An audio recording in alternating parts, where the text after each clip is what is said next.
Allah ya sa ba za mu mutu ba, sai mun yi hankali.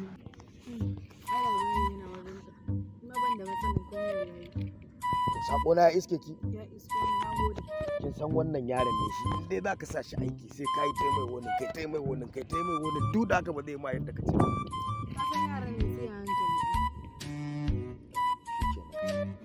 Tunda kin ce babu wata matsala. Ni akwai zanga yaran. Ki dai ƙara bincikawa ki duba ba fa za a rasa ba. Mun sadaukar da rayuwar mu da a cikin waɗanda nake aikin sojan nan da su nake kare lafiyar su. Bayan na cire hajiya baba ta ke na cire dadi to fa har ɗan uwa da yayin iyaye da kannan iyaye duk shafi su ce ta uku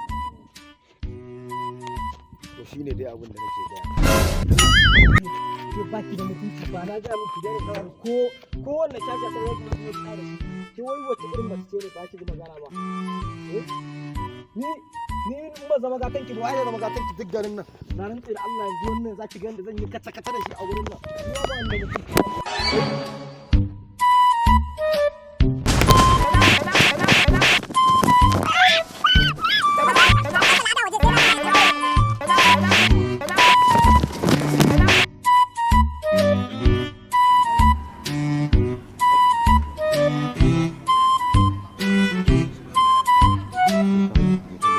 inna lillahi wa inna ilaihi raji'un yanzu ya zan yi kenan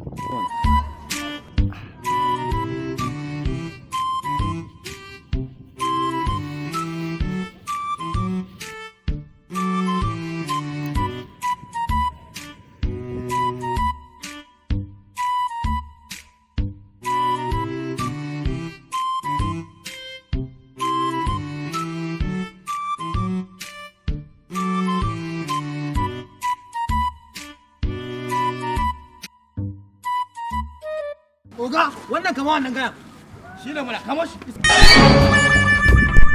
Ku danna mana subscribe channel ɗinmu mai suna Autan Jajaye TV. Autan Jajaye TV.